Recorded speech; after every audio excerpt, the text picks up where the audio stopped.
என்ன சொல்யூஷன் நினைக்கிறீங்க? பெண்களுக்கு முழுமையான பாதுகாப்பு கிடைக்கணும் அப்படின்னாக்கா எஜுகேஷன்ல இருந்து ஸ்டார்ட் பண்ணலாங்க, கல்வியில இருந்து ஆரம்பிக்கலாம், வீட்டுக்கு வீடு வந்துட்டு விழிப்புணர்வு கொடுக்கலாம். டிவில நிறைய கண்டது வருதுங்க, டிவியில நிறைய விதமான இது வர இடத்துல ஆண் குழந்தைகளை வளர்த்துவதிலிருந்து எப்படி வந்துட்டு வளர்த்தலாம். ஒரு பையனுக்கு வந்துட்டு பெண்கள்னா என்னன்னு சொல்லி கொடுக்கலாம். அக்கா தங்கச்சியோ என்ன ஒரு உறவா இருந்தாலுமே பெண்களை மதிக்க சொல்லி கொடுக்கணும்.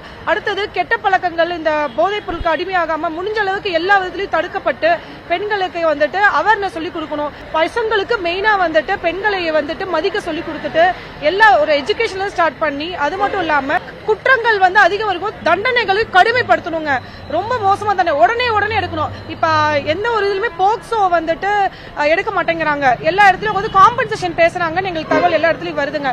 காம்பன்சேஷன் பேசாம ஒரு சின்ன பொண்ணுக்கு ஒரு குற்றம் நடந்தா அதை கண்டிப்பா தட்டி கெடுக்கிறதுக்கு போக்சோ சட்டம்னு ஒண்ணு இருக்கு, அதை உடனே செயல்படுத்தணும். எந்த ஒரு ஆண்களா இருந்தாலும் அவங்க வீட்லயும் பெண் குழந்தைகள் இருக்காங்கன்னு நினைச்சு வரும் குற்றங்கள் வர பாதிக்கப்பட்ட பெண் குழந்தைகளை பார்த்தா தன் குழந்தைகளாக நினைத்து கண்டிப்பா ஸ்டெப் எடுக்கணுங்க. எல்லாமே வந்து பண்ணணுங்க கண்டிப்பா.